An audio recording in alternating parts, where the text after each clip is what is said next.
నమస్తే, welcome to Nationalist hub. ప్రపంచంలో భారత్ 4వ బలమైన ఆర్థిక వ్యవస్థగా అవతరించింది.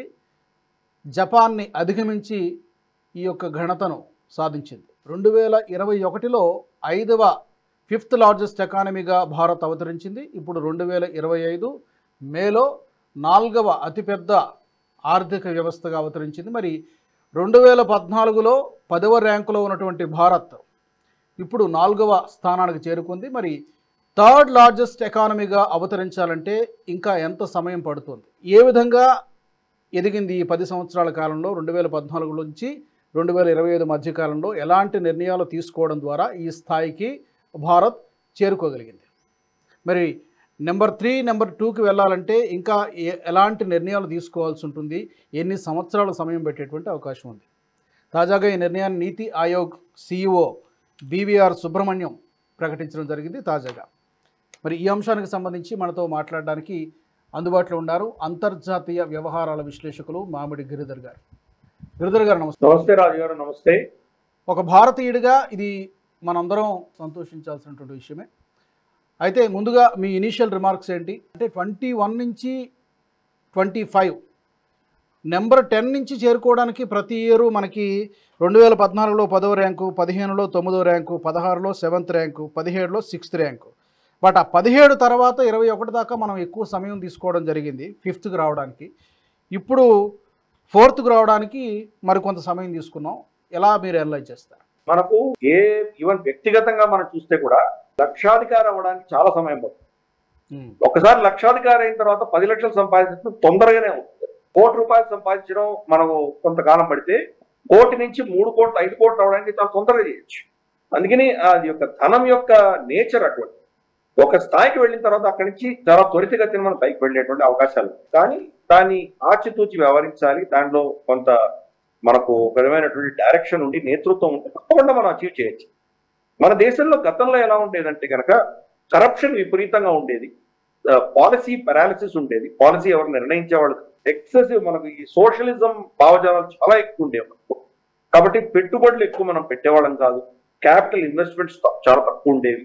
మన ఇన్ఫ్రాస్ట్రక్చర్ లో కావచ్చు, ఇతరత్ర చాలా చాలా తక్కువ ఉండేవి. అవన్నీ కూడా క్రమేపీ సరిదిద్దుకుంటూ వచ్చాక అన్నిటికంటే కీలకం ఏంటంటే నేతృత్వం. మనకు రమారమి 2 టర్మ్స్ 10 ఏళ్ళు మనకు కంటిన్యూస్ గా నేతృత్వంలో ఒక విధమైనటువంటి సుస్థిరత చూసేసరికి ఇన్వెస్టర్లు దానికి రావడం ప్రయత్నం. ప్రతి 2 ఏళ్ళకి 3 ఏళ్ళకి మారిపోతున్నటువంటి ప్రభుత్వాలు ఉన్నటువంటి దేశాల్లో వాళ్ళు పెట్టుబడి పెట్టడానికి 10 సార్లు ఆలోచిస్తారు. ఎందుకంటే ప్రతిసారి కొత్త ప్రభుత్వం వచ్చినప్పుడు మళ్ళీ నిర్ణయాలు ఏం మారుతాయో తెలియదు మనకు. ఈ రోజు డొనాల్డ్ ట్రంప్ వచ్చారు. డొనాల్డ్ ట్రంప్ వచ్చి మొత్తం జో బైడెన్ పాలసీలని తిరగరాశాడు ఆయన. మళ్ళీ ఈయన 4 సంవత్సరాల్లో వెళ్ళిపోయిన తర్వాత కొత్త వాళ్ళు వచ్చి మళ్ళీ ఇంకా కొత్త పాలసీలు తీసుకొస్తే పరిస్థితి ఏంటి? ఈ రోజు ఒకరి ఆధారంగా మనం ఇన్వెస్ట్మెంట్ చేసి రేపు వచ్చి దాన్ని కనుక వేరే వచ్చే ప్రభుత్వం కనుక వేరేలాగా ఆలోచిస్తే ఇన్ని కోట్ల బిలియన్స్ ఆఫ్ డాలర్స్ ఇన్వెస్ట్మెంట్ ఏమవుతుంది? ఆ పరిస్థితే మన భారతదేశంలో కూడా చూశాక. ఒక నిర్ణయం తీసుకున్న తర్వాత కోర్టులు ఏమో నిర్ణయించేవి, ప్రభుత్వం ఏదో నిర్ణయించేది. ప్రతి సంవత్సరం బడ్జెట్ లో ఏదో మార్పులు చేసేవాళ్ళు. ట్యాక్స్ ఫ్రీ హాలిడే 10 ఏళ్ళు అని చెప్పి ఒక స్కీమ్ తీసుకొచ్చారు. దాన్ని ఎక్స్టెండ్ చేశారు. 5 ఏళ్ళు ఎక్స్టెండ్ చేశారు. 15 ఏళ్ళు. 15 ఏళ్ళు అవ్వగానే ట్యాక్స్ చేస్తామని మొదలు పెట్టారు. సో దాంట్లో కూడా కన్ఫ్యూజన్ ఇచ్చారు. అప్పటికి ఆల్రెడీ వచ్చిన వాళ్ళ పరిస్థితి ఏంటి? 3 ఏళ్ళు 4 ఏళ్ళు వాళ్ళు ట్యాక్స్ బెనిఫిట్స్ తీసుకున్న వాళ్ళ పరిస్థితి ఏంటి? 7 ఏళ్ళ దాకా ఆగాల, లేకపోతే వాళ్ళకి ఇప్పుడే వాళ్ళకి ట్యాక్స్ బెనిఫిట్స్ పోతాయా? ఈ క్లారిటీ లేదు. అలాగే రిట్రాస్పెక్టివ్ టాక్సేషన్, వోడాఫోన్ అని చెప్పేసి మనకు చాలా ఫేమస్ కేసు. వోడాఫోన్ ఏం చేసిందంటే ఇక్కడ హట్చిన్సన్ అన్న కంపెనీని వాళ్ళు కొనుక్కున్నారు. కానీ ఈ ట్రాన్సాక్షన్ భారతదేశం బయట జరిగింది. హట్చిన్సన్ యొక్క పేరెంట్ కంపెనీ వాళ్ళ హోల్డింగ్స్ అన్ని కూడా వోడాఫోన్ అమ్మేసింది. అమ్మితే దాంట్లో క్యాపిటల్ గెయిన్స్ వచ్చి, అంటే వాళ్ళు ₹100 పెట్టుబడి అయితే కనుక వోడాఫోన్ వాళ్ళకి ₹1000 నుంచి కొనుక్కున్నారు. అంటే ₹900 ఒక క్యాపిటల్ గెయిన్ వచ్చి. కానీ ఈ ట్రాన్సాక్షన్ భారతదేశంలో జరగలేదు, బయట ఎక్కడో జరిగింది. ఇచ్చిపుచ్చుకోవడంలో బయట జరిగింది. కానీ భారత ప్రభుత్వం దాని మీద ట్యాక్స్ ఇంటర్నేషనల్ మనకు చాలా పెద్ద దెబ్బతింది. ఇన్వెస్ట్మెంట్స్ ఆగిపోయినాయి. సో ఇటువంటి చాలా పాలసీ ఇష్యూస్ మనం దెబ్బతిన్నాం. ప్రభుత్వం వచ్చిన తర్వాత దాంట్లో అటువంటి ఏమీ సమస్యలు లేకుండా చాలా సాఫీగా ఇన్వెస్ట్మెంట్ ఫ్రెండ్లీగా వాళ్ళు ముందుకు తీసుకెళ్లడం, ఎన్నో రంగాలని ఇన్వెస్ట్మెంట్స్ ఓపెన్ చేయడం, ఇంక్లూడింగ్ డిఫెన్స్ రంగం, అలాగే మనకు స్పేస్ రంగం, ఇవన్నీ కూడా ఓపెన్ అప్ చేయడం, దాంతో పెట్టుబడులు రావడం, బ్యూరోక్రసీ, పెట్టుబడుల యొక్క బ్యూరోక్రసీ ఏదైతే ఉండిందో క్రమేపీ వాళ్ళని ఏంజిల్ ట్యాక్స్ అని ఇటువంటివి చాలా పెట్టి సతాయించేవారు. అవి క్రమేపీ తీసేయడం, ఇటువంటి ఒక విధమైనటువంటి భరోసా ఇవ్వడం. అంటే పాలసీ స్టెబిలిటీ, లీడర్షిప్ స్టెబిలిటీ ఈ రెండు రాగానే త్వరితగతిన మనం ఎదగడం అనేది మనం చూస్తున్నాం. పైపెచ్చు రేవడీలకు ఉచితాలకు కొంత ఖర్చు పెట్టినా కానీ కూడా, ఎందుకంటే అది లేదు ఎవరు గెలవలేరు ఎలక్షన్స్ లో, అదొక ఎత్తు అయితే. రెండవది ఇన్వెస్ట్మెంట్ చాలా పెట్టుకున్నాం. రైల్వే ఇన్ఫ్రాస్ట్రక్చర్ కావచ్చు, మనకు ఎయిర్పోర్ట్స్ కావచ్చు. ఇప్పుడు పైబడి మనకు ఎయిర్పోర్ట్స్ ఉన్నాయి రమారమి. అలాగే మనం చూస్తే కనుక రైల్వే నెట్వర్క్, తర్వాత హైవేస్, వాటర్ వేస్, సముద్రాలకు సంబంధించింది విలింజియం ప్రాజెక్ట్ పెట్టుకున్నాం మనం. ట్రాన్స్షిప్మెంట్ మనకు డీప్ సీ పోర్ట్ మన దేశంలో లేదు, అక్కడ పెద్ద స్టోరేజ్ పెట్టుకుని మళ్ళీ అక్కడి నుంచి తీసుకెళ్ళడానికి శ్రీలంక మీద డిపెండ్ అయి ఉండేవాళ్ళం. చిన్న దేశమైన శ్రీలంక మీద మనం డిపెండ్ అయ్యాల్సి వచ్చేది. అది కాకుండా విలింజియం ప్రాజెక్ట్ మనం ఇనాగ్రేట్ చేసుకున్నాం. ఇలా ఎన్నో ఇన్ఫ్రాస్ట్రక్చర్ ప్రాజెక్ట్స్ అన్ని మనం ఫోకస్ పెట్టేసరికి ఒక విధమైనటువంటి భరోసా వచ్చి ఇన్వెస్టర్స్ రావడం మొదలుపెట్టారు ఈ దేశం. పాలసీ స్టెబిలిటీ ఉండడంతో వాళ్ళు పెట్టుబడులు పెట్టడం మొదలుపెట్టారు. ఇది ఒక ఎత్తు. రెండవది మనకు లాభసాటి ఏం జరిగిందంటే ప్రపంచవ్యాప్తంగా ఒక విధమైనటువంటి రెసెషన్ లో వాళ్ళు పెట్టారు. ప్రపంచంలో చాలా దేశాలు, సంపన్నమైన దేశాలు, వాళ్ళ ఎకానమీలన్నీ కూడాను ఊహిసలాగా మనం చూస్తున్నాం. క్రమేపీ పురుగిపోతున్నాయి. ఎస్పెషలీ చైనా లాంటి ఎకానమీ బాగా దెబ్బతింది. 40% వాళ్ళది రియల్ ఎస్టేట్ లో ఉంది. రియల్ ఎస్టేట్ మొత్తం కుదేలైతే ఎవర్ గ్రాండ్ లాంటి పెద్ద 200 బిలియన్ ప్లస్ అసెట్స్ ఉన్నటువంటి ఎవర్ గ్రాండే కొలాప్స్ అయింది. అలాంటివి గార్డెన్ గ్రీన్ అని ఇటువంటి ఇంకా చాలా 4-5 మేజర్ కంపెనీస్ అని కొలాప్స్. 40% మీ ఎకానమీ కుదేలైతే కనుక మీరు దాన్ని తట్టుకోగలుగుతారు. దాని రిపర్కషన్స్ ఎక్కడ ఉంటాయి? మిగతా దాని అలైడ్ ఇండస్ట్రీస్ అవన్నీ కూడా దెబ్బతింటాయి. కన్స్ట్రక్షన్ ఇండస్ట్రీ అంటే దాంట్లో మీకు టైల్స్ కావాలి, ఇటుకలు కావాలి, సిమెంట్ కావాలి, పెయింట్ కావాలి, మీకు వైర్లు కావాలి, ఎలివేటర్లు కావాలి, మీకు అన్ని చాలా కావాలి, బల్బులు కావాలి, చాలా కావాలి కదా. ఆ ఇండస్ట్రీస్ అన్ని కూడా దెబ్బతింటాయి. అలాగే చూస్తే కనుక మనం బ్యాంకింగ్ ఇండస్ట్రీ, ఎందుకంటే ఈ వెంచర్స్ కానీ ఫండింగ్ వాళ్ళే ఇచ్చేవాళ్ళు, బిజినెస్ లోన్స్ ఇచ్చేవాళ్ళు. వాడు కన్స్ట్రక్షన్ అయిపోయిన తర్వాత కొనుగోలు ఎవరైతే చేస్తారో వాళ్ళకి కొనడానికి హౌసింగ్ లోన్స్ లాంటివి ఇచ్చేవాళ్ళు. ఇప్పుడు అవన్నీ కూడా బ్యాడ్ డెట్ అయిపోయి అవన్నీ కూడా రికవర్ చేయలేనటువంటి. కాబట్టి బ్యాంకింగ్ సెక్టర్ మన చుట్టూ ఎంత చూస్తే కానీ యూరోప్ బాగా దెబ్బతింది. రష్యా యుక్రెయిన్ మధ్యలో గొడవతోటి వాడు యుక్రెయిన్ సమర్థిస్తూ వాళ్ళ దేశాలని సర్వనాశనం చేసుకుని విపరీతమైనటువంటి ఇన్వెస్ట్మెంట్స్ యుక్రెయిన్ లో చేశారు. బిలియన్స్ ఆఫ్ డాలర్స్ యుక్రెయిన్ కి పోశారు. వాళ్ళ అస్త్రశస్త్రాలని, ఎకానమీ అంతా కూడా వాళ్ళకి ఇవ్వడంతో ఈ రోజు మొత్తం యూరోప్ కూడా రెసెషన్ లో పెట్టుకుంటారు. వాళ్ళ ఎకానమీని పడిపోతున్నాయి. ఒకప్పుడు మనకంటే పెద్ద ఉన్నతమైనటువంటి ఎకానమీ అయినటువంటి యూకే, ఫ్రాన్స్ ఈ రోజు మనకి ఎందుకు వెళ్ళిపోయింది? ఫస్ట్ ఫ్రాన్స్ దాటిస్తాం, తర్వాత యూకేని దాటాం, ఇంకా మిగిలిన యూరోపియన్ దేశం ఒక జర్మనీ ఒకటే మిగిలింది. జర్మనీని తీసేస్తే ఇంకా యూరోపియన్ మొత్తం కూడా కొలాప్స్ అయిపోయింది. ఈ రోజు మొత్తం యూరోప్ లో పెద్ద ఎకానమీ ఏదైనా ఉంటే జర్మనీని తీసేస్తే మొత్తం యూరోప్ అంతా కూడా కింది వెళ్ళిపోతాం, స్లిప్ అయిపోతాం. కాబట్టి అది కూడా మనకు కలిసి వచ్చింది. మూడవది మనకు అమెరికా, చైనా వీళ్ళిద్దరి మధ్యలో ఏదైతే పోరాటం మొదలైందో, డొనాల్డ్ ట్రంప్ మొదటి టర్మ్ లోనే మొదలైంది. జో బైడెన్ కూడా దాన్ని కొంతవరకు అదే పాలసీలో ఆయన కూడా ముందుకు తీసుకెళ్లారు. డొనాల్డ్ ట్రంప్ వచ్చిన తర్వాత మళ్ళీ దాన్ని ఇంకొంత వేరే స్థాయిలో ఆయన చర్చలు అని తీసుకెళ్ళడం అని చూస్తున్నాం మనం. కాబట్టి అమెరికా చైనాకు ప్రత్యామ్నాయం చూస్తున్నాం. జో బైడెన్ ఏమనుకున్నారంటే భారతదేశం ప్రొడ్యూస్ చేస్తుంది అని జో బైడెన్ వాళ్ళ ఆలోచన, అంటే డెమోక్రాట్స్ ఆలోచన. డొనాల్డ్ ట్రంప్ ఏమంటున్నాడంటే నాకు చైనా అక్కర్లేదు కానీ నాకు భారతదేశం కూడా అక్కడ మొత్తం అమెరికాలో తయారు చేయాలంటున్నాడు. అది అయ్యే పని కాదు, ఎందుకంటే అమెరికాలో తయారు చేసినా కూడా కాస్ట్ చాలా విపరీతంగా ఉంటుంది. అది వాళ్ళకి అంత స్కిల్ సెట్స్ లేవు, అంత పాపులేషన్ కూడా లేదు, అది అయ్యే పని కాదు. కాబట్టి చూద్దాం మరి ఈయన ప్రతిరోజు యూటర్న్ కొడుతున్నాడు కాబట్టి మళ్ళీ ఎన్ని యూటర్న్లు చేస్తాడో మనం చూడాలి. కానీ మౌలికంగా ఏంటంటే కనుక ప్రపంచంలో ఈ యొక్క దెబ్బలు తగిలి వాళ్ళ ఎకానమీలన్నీ కూడా కుదేలవుతున్నప్పుడు మనకు ఒక పటిష్టమైన నేతృత్వము, స్టేబుల్ పాలసీ ఉండడంతో మనం ఎదగడం. G20లో అన్నిటికంటే ఫాస్టెస్ట్ గ్రోయింగ్ మేజర్ ఎకానమీ మనమే. ఇది అర్థం చేసుకోవాలి. కానీ ఇటువంటి చాలా కీలకమైనటువంటి అంశాల వల్ల ఈ రోజు మనం 4వ స్థానం వచ్చాం. మనం ఉండవలసిన స్థానం ఇది కాదు. మనం ఉండవలసిన స్థానం నంబర్ 1 స్థానం ఉండాలి. కానీ మనకు కూడా చాలా వీక్నెస్లు ఉన్నాయి. మనకు ఎకానమీ అయితే పెరుగుతోంది కానీ 4 ట్రిలియన్కి వచ్చాం మనం, 4.18 ట్రిలియన్ వచ్చేసాం మనం. కానీ మౌలికంగా మన పర్ క్యాపిటల్ ఇన్కమ్ ఏదైతే ఉందో, అంటే సగటు భారతీయుడికి ఒక ఆదాయం తలసరి సంవత్సరం ఆదాయం 2,300 మాత్రమే ఈరోజు అది వాళ్ళకి ఉన్నది. అదే అమెరికా లేదా మన యూరోప్ లో చూస్తే 40 నుంచి 50,000 డాలర్లు వాళ్ళ ప్రతి పౌరుడికి యావరేజ్ జీతం ఉంటుంది.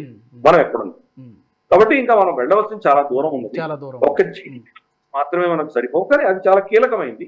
మన ఎకానమీ ఓవరాల్ గా పెరుగుతోంది అనడంలో అది పెద్ద మేజర్ ఇండికేటర్. అది దాంతో పాటుగా కూడా ఎదగాలి, అవి ఎదుగుతాయి రాబోయే రోజుల్లో, అది కూడా మార్పులు మనం చూడబోతున్నాం. కాబట్టి ఇంకొన్ని స్ట్రక్చరల్ చేంజెస్ మన ప్రభుత్వం చేయాలి, కొన్ని రంగాల్లో ఫోకస్ పెట్టాలి, కొంత జియో స్ట్రాటజీగా కొన్ని నిర్ణయాలు తీసుకోవాలి. ఇవన్నీ తీసుకుంటే కనుక మనం తప్పకుండా మూడో స్థానానికి ఎలాగో వచ్చేస్తాం. 2.5 సంవత్సరాలు 3 సంవత్సరాల్లో మనం మూడో స్థానానికి ఎలాగో వస్తాం. కానీ రెండవ స్థానం 1వ స్థానానికి వెళ్ళాలంటే కనుక చేయవలసినటువంటి కార్యక్రమాలు చాలా ఉన్నాయి.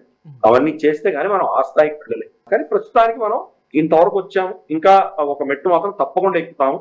కాబట్టి మనకున్నటువంటి పాలసీ, మనకున్నటువంటి ఆలోచన ప్రస్తుతానికి మన దేశాన్ని 3వ స్థానం దాకా మాత్రం తప్పకుండా తీసుకురావాలి. అయితే ఇప్పుడు మీరు చెప్పినట్టుగా జర్మనీ ఇప్పుడు మనకు నెక్స్ట్ టార్గెట్ 3rd ప్లేస్లో వాళ్ళు ఉన్నారు. కాబట్టి మీరు చెప్పినట్టుగా 2 సంవత్సరాలు లేకపోతే 2.5 సంవత్సరాలు మ్యాక్సిమం 3 years లోపు మనం జర్మనీని అధిగమించేస్తాం. అదేం పెద్ద కష్టమైనటువంటి విషయం కాదు అని చెప్తున్నారు.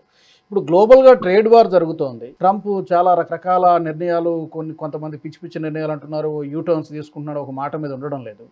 ఈ ప్రభావం ఈ ఎకానమీ విషయంలో ఏమైనా, ముఖ్యంగా భారత్ విషయంలో ఏమైనా ప్రభావం పడుతుందా? మనం ఎదగడానికి ఏమైనా ఆటంకం కలిగేటువంటి అవకాశం? తప్పకుండా ఉంటాయి. ఆటంకాలు లేకుండా ఏ ఎకానమీ కూడా అంత సాఫీగా ఎదగదు. అది మన మీద ఆటంకాలు ఉంటాయి.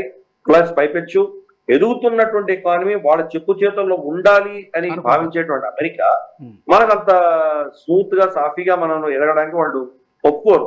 మన మీద ఏదో ఆటంకాలు పెట్టే ప్రయత్నాలే చేస్తారు తప్పకుండా. మనం గతంలో చూసామంటే కనుక 99వ దశకం వరకు కూడా వాడు సోవియట్ యూనియన్ తో గొడవ పెట్టుకొని అమెరికా వాళ్ళు ఏం చేశారో కోల్డ్ వార్ అంతా మనకు తెలుస్తుంది. ఆ సోవియట్ యూనియన్ కొలాప్స్ అయిపోయిన తర్వాత అప్పుడు ఉన్నటువంటి ప్రపంచ పటంలో చూస్తే టాప్ 5-6 ఎకానమీస్ అన్ని కూడాను అమెరికా సామంతులే. అమెరికా కావచ్చు, లేదా మనకి యూకే కావచ్చు, France, Germany, Japan, Italy, Canada, Australia, ఇటువంటివే ఆల్మోస్ట్ టాప్ 10 దేశాల్లో ఇవే ఉండే. దాంట్లో చైనాకి వాళ్ళు ఎంట్రీ ఇచ్చారు. చైనాకి ఎందుకు ఎంట్రీ ఇచ్చారంటే సోవియట్ యూనియన్ ని కౌంటర్ చేయడానికి కోసం అమెరికానే అక్కడ పెట్టుబడులు పెట్టి వాళ్ళకి టెక్నాలజీ ఇచ్చి, వాళ్ళకి ఇండస్ట్రియల్ టెక్నాలజీ ఇచ్చి, ఆర్డర్స్ కూడా అమెరికానే ఇచ్చి వాళ్ళకు చైనా నిలబెట్టింది. ఎకానమీగా అమెరికానే నిలబెట్టింది. కాబట్టి వాడు ఇప్పుడు 2వ స్థానానికి వచ్చి అమెరికానే బెదిరిస్తుంటే మరి అమెరికా ఊరుకుంటుందా? ఆబ్వియస్లీ వాళ్ళ మీద యుద్ధం చేస్తాం. అలాగే ఈ రోజు మనం 4వ స్థానం ఉన్నాం, రేపు 3వ స్థానానికి వెళ్తాం. 3 నుంచి 2వ స్థానానికి మనం ఆస్పైర్ చేస్తాం బహుశా 5-6 ఏళ్లలో 10 ఏళ్ల లోపు. మరి 2వ స్థానంలో మనం వచ్చామంటే మనల్ని ఫ్రీ వదిలిపెడుతుంది అమెరికా. ఆ స్థానాలు ఎవరు వచ్చినా కానీ వాళ్ళ మీద టార్గెట్ చేస్తారు. కరెక్టా రాంగ్ అన్నదానికి సమస్య లేదు. ఎదుగుతున్న దేశం వాళ్ళకి థ్రెట్ అనిపిస్తే గనక, వాళ్ళ చెప్పు చేతుల్లో లేదు అనుకుంటే వాళ్ళ మీద ఏదో చర్యలు చేస్తాం. ఇప్పుడు మొన్నటి వరకు మనం 5వ స్థానం, చైనాను మినహాయిస్తే కనుక మనకంటే ముందర జపాన్, జర్మనీ ఉంది. వీళ్ళిద్దరికి అస్తిత్వం ఉందా? వ్యక్తిగతంగా వీళ్ళకి ఏమైనా ఇండిపెండెన్స్ ఉందా? ఏమీ లేదు కదా. వాళ్ళ చట్టాలు కూడా అమెరికానే చేసి ఇచ్చినాడు. వాళ్ళ దేశంలో కనీసం అంటే ఒక 15-20 స్థావరాలు, అమెరికన్ స్థావరాలు ఉన్నాయి, యుద్ధ స్థావరాలు. వాళ్ళు ఏం చేయాలని అమెరికన్ పర్మిషన్ లేదు, ఏం చేయలేదు. యుద్ధం చేయాలంటే కూడా అమెరికన్ ఎక్విప్మెంటే ఉంది వాళ్ళ దగ్గర కిల్లర్ స్విచ్ అని అమెరికాలో ఉంటుంది. మీరు F-16 కొన్నారు అమెరికా దగ్గర, అమెరికా పర్మిషన్ తీసుకొని మీరు పాకిస్తాన్ యుద్ధం చేయాలి. మీరు F-16 కొంటే వాడు కావాలంటే అక్కడ స్విచ్ ఆఫ్ చేస్తే మీ ఇక్కడ నుంచి ఎయిర్ క్రాఫ్ట్ టేక్ ఆఫ్ కూడా అవ్వదు. కాబట్టి అటువంటి వాళ్ళ చెప్పు చేతుల్లో ఉన్న దేశాలే టాప్ 10 దేశాలలో వాళ్ళు ఉండినాయి. ఒక్క చైనా నుంచి వాళ్ళు తీసుకొచ్చారు. ఇప్పుడు మళ్ళీ ఇంకొక దేశం వాళ్ళ చెప్పు చేతుల్లో లేనటువంటి దేశం భారతదేశం 4వ స్థానానికి వచ్చింది, రేపు 3వ స్థానానికి వెళ్ళబోతోంది. మరి అమెరికా ఊరుకుంటుందా? ఏదో వాళ్ళకి విధేయులుగా మనం ప్రవర్తించడం మొదలు పెడితే మోసం మనం కూడా జపాన్, జర్మనీ వదిలేసినట్టు వదిలేయచ్చు.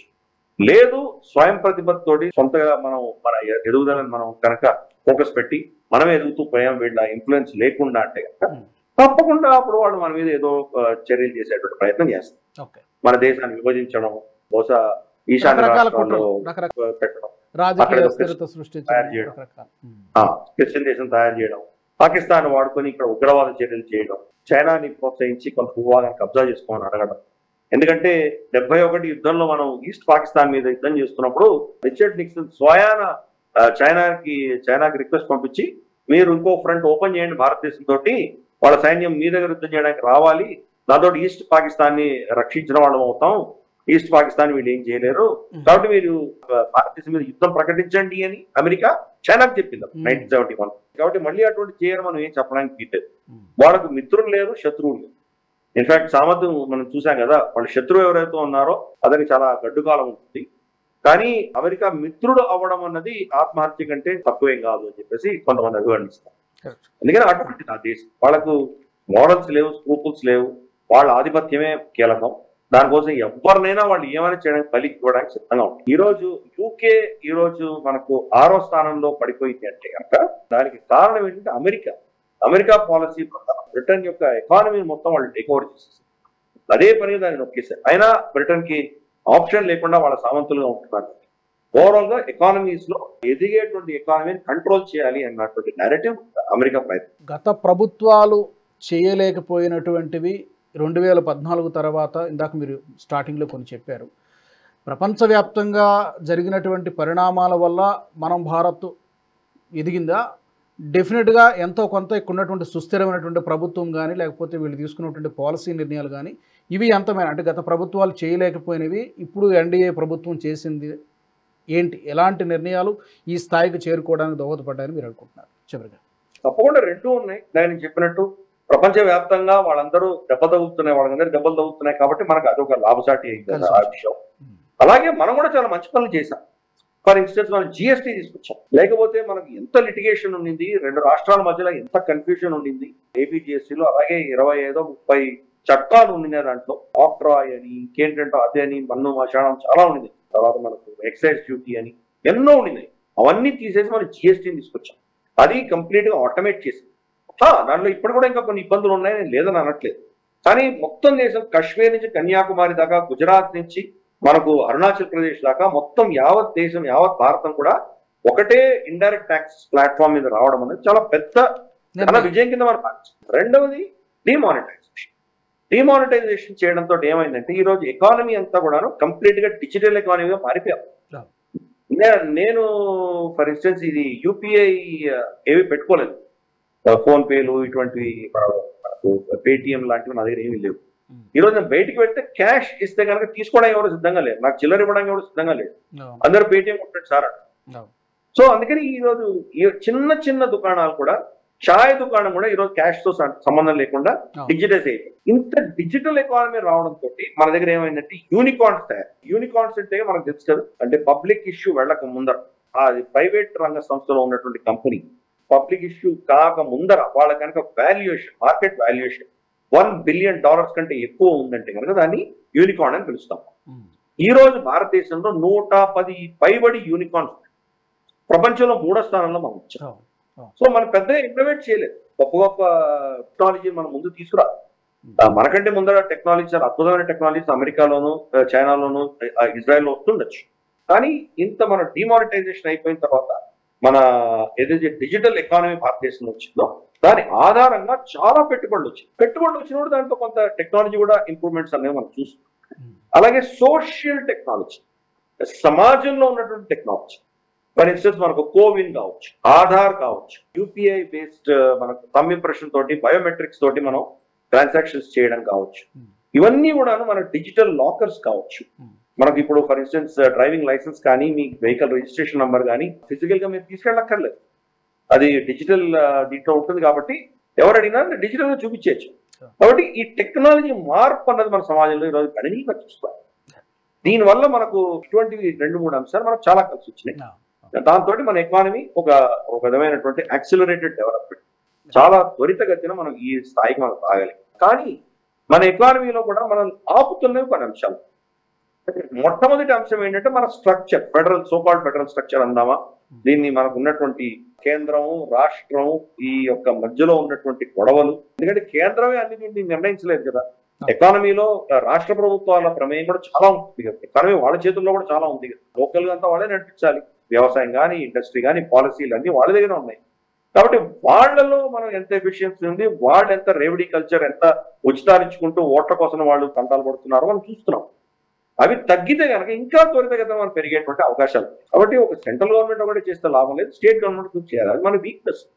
అలాగే ఈ సోషలిస్టిక్ ఏవైతే మన పాలసీలు ఉన్నాయో కొంత తగ్గించుకోవాల్సిన ఆవశ్యకత మనం. ఎవరికి నిజంగా అవసరమో వాళ్ళకి ఇవ్వాలి. కానీ నిజం అవసరం ఉన్నా లేకపోయినా మనం అందరికి ఉచితాలు ఇచ్చుకుంటూ వెళ్తే కనుక ఓట్లయితే వస్తాయి, మీరు సత్తాలోకి వస్తారు, కానీ దేశ ఆర్థిక వ్యవస్థ ఏమో. కాబట్టి ఈ యొక్క మనకు వీక్నెస్ మనకు తప్పకుండా ఉంటాయి మన దేశంలో. ఇది కొంత సరిదిద్దుకోవాల్సిన అవసరం కూడా మనకు ఉంటుంది. ఓవరాల్ గా మనం మిగతా దేశాలతో పోల్చి చూస్తే కనుక స్టేబుల్ గా ఉన్నాం కాబట్టి మనం ఎదుగుతున్నాము. కానీ ఇందాక నేను చెప్పినట్టు మనం ఎదగవలసినటువంటి స్థాయిలో ఇంకా ఎదగదు. 6.8, 6.9 ఆ రేంజ్ లో మన జీడిపి పెరుగుతుంది. మన క్షమత ఇవన్నీ కనుక ఈ రేవడీలు, ఉచితాలు మనం కట్ చేసుకుంటూ వెళ్ళగలిగితే, జావియర్ మిలే అర్జెంటీనా అధినేత ఆయన కంప్లీట్ సోషలిజం పక్కన పడేసి క్యాపిటలిజం అన్నాను నేను మళ్ళీ.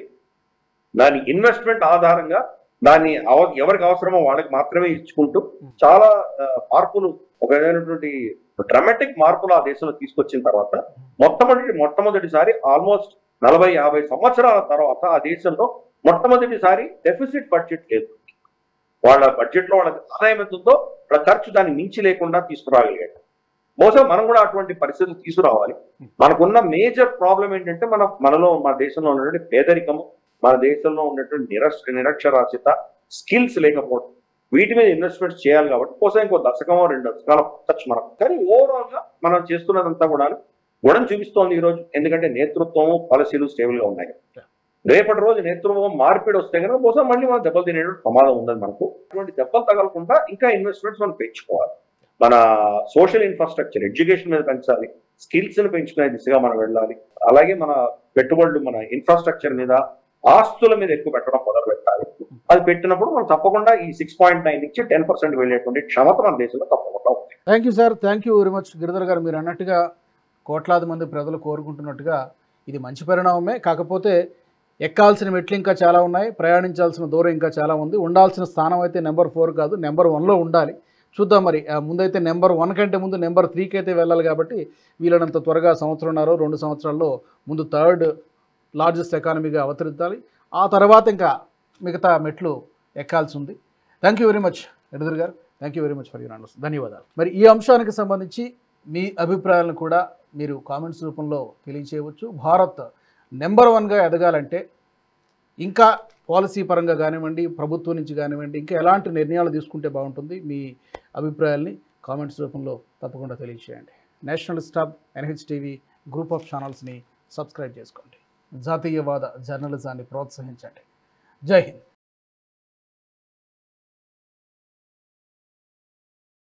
ఈ వీడియో మీకు నచ్చినట్టయితే లైక్ చేయండి, 10 మందికి షేర్ చేయండి. అలాగే కామెంట్ల రూపంలో మీ అభిప్రాయాలను మాతో పంచుకోండి. Nationalist hub group of channels ను సబ్స్క్రైబ్ చేసుకుని తెలుగునాట జాతీయవాద జర్నలిజాన్ని ప్రోత్సహించండి. ఈ వీడియో కింద ఉన్న బెల్ ఐకాన్ పై క్లిక్ చేయడం మర్చిపోవద్దు.